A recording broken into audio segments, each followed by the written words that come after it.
Remember Ian McKellen saying to me, just because it feels uncomfortable doesn't mean it's not good.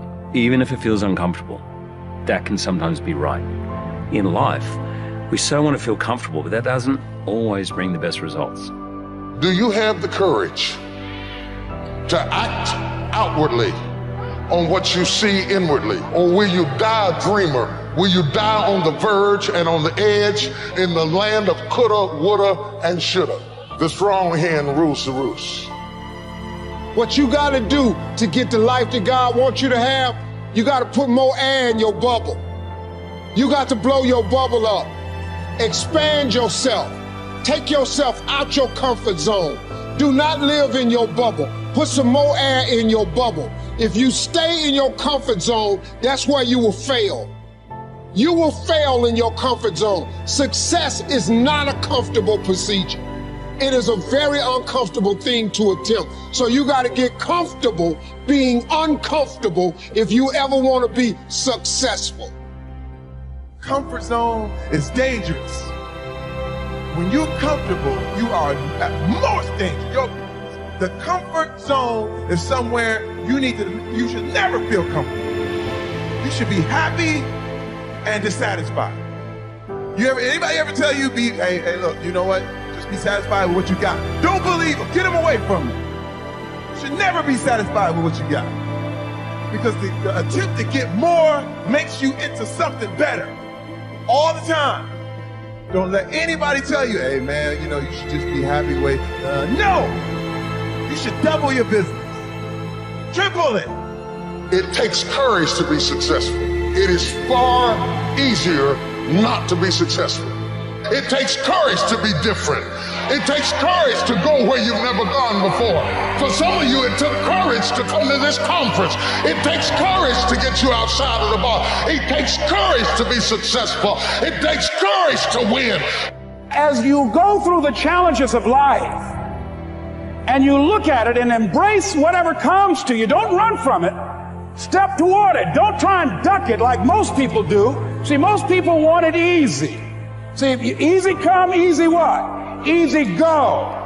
See, but when you go at what you're going to deal with and you deal with the difficulties of it, when you handle those hard things close at hand, making those hard decisions right now that you don't want to make, learning those things that you don't like to do, but you know that in order for you to get where you want to go, this is one of the hoops that you have to flip through.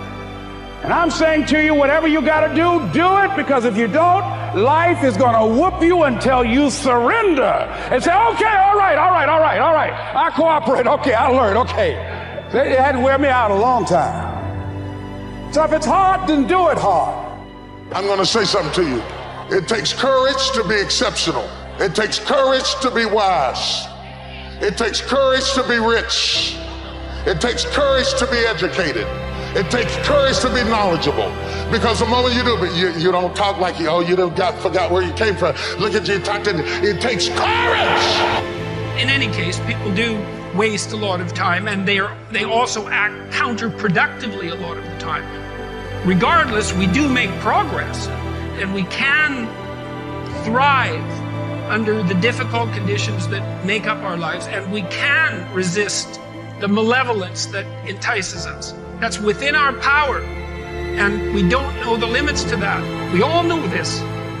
It is better to live courageously than cowardly. Everyone knows that.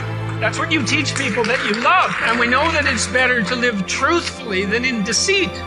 And you can tell that too, because that's also what you tell people that you love. And we know that you should pick up your damn responsibility and move forward. There's something that I invented a long time ago. And when you have nothing to draw from, I was able to find strength in every molecule of this earth. I'm able to be in a room with nothing, with no motivation, no inspiration, nothing, and find it. So what I did in those situations was I invented this thing called taking souls. When everybody's all fucked up and you're exhausted and you're weak and you're tired and you're looking around and everybody looks as bad as you or even worse. I'm like, you know what? I want to now make a statement. It's the perfect time to make a statement. To make a statement to let you know where your life ends and mine begins. And so the statement there is, I muster up every bit of strength from their looks on their faces and how they feel, and how I'm going to now, from my childhood, where I came from, how I was the bottom of the barrel, I'm now amongst all these uncommon people. I'm now going to now make you feel like you're common. So I used their sadness, their weakness, their parts of their life where, God, this sucks. I'm like all poopy pants and messed up. I used that for my strength. And I have this moment of like, let's say we're in the sand, we're running or whatever. I will do a surge. I will do something. Everybody's like, how is he doing this? And from that look on their face, that feeling of, God, man, this guy must be something special.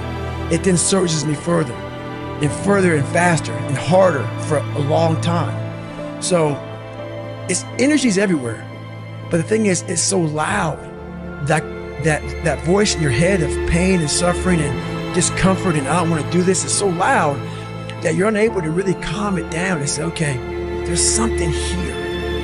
It's a patient calm that you have to bring yourself to say, I know I have something here, but that voice is so powerful that it just wants you just to, let's leave. We're done. We're done. It spazzes you out and you want to go versus saying, let's take a second. Hang on. Before we spaz out, hang on. And in that moment, you can think clearly and find that strength out there for you. No one will believe in you until you believe in you. And so good people often become seduced by the chatter of their loudest fears. And what I mean by that is we come up with a great idea. Let's say it's to start a project that will allow you to lead your field. Let's say it's an idea for a new product that will allow you to grow a new company. Let's say you come up with an idea for a new painting if you are an artist. Let's say it's an idea that will allow you to take your fitness and your wellness and your longevity to a whole new level of wow. And pretty shortly after you come up with the idea, your ego starts screaming. Because we are good in our comfort zones, but the moment we start to go blue ocean around our next level of mastery, our fears come up because we're going out into the unknown. It's human. You know, if you were to look at the psychobiology of it and you were to study the pure biology of it, there's a term called homeostasis. Human beings are hardwired for a steady state, and that kept us alive. So literally our heart beats around the same amount, the 72 beats per minute, and our blood pressure is within a small bandwidth, and that allows us to survive. But what happens is when we come up with a new idea and when we see a new opportunity and we start to leave our comfort zones into the zone of the unknown where greatness lives, we get scared. And the true heroes and the true titans and the true masters, those people are not fearless. Those are people who have just practiced walking into their fear and living on the razor's edge consistently to the point where they're comfortable amid their discomfort. Now, that's the great opportunity for you, not to avoid fear, but to be comfortable in the unknown, to be comfortable when you're terrified. And that really is what the great artists, the great entrepreneurs, the great titans, and the great masters are very good on doing. So the first reason good people lose is their faith is not as strong as their fear. Or to put it a bit more elegantly, their fears are larger than their faith. And so to be tactical for you, how do you build more faith? Well, you do what you're frightened to do. And it's a practice. A great athlete practices every morning, and a great producer practices walking into their fears every single day. And what I'm encouraging you to do is every single day do one thing that causes your palms to sweat. Every single day start training your brain to hunt for opportunities to step into that unknown where possibility lives. And if you keep on doing it, you're literally going to build some new neurological hardwiring, a new pathway in your brain where it becomes easier. Because as you know so well, all change is hard at first and it's messy in the middle and it's beautiful at the end.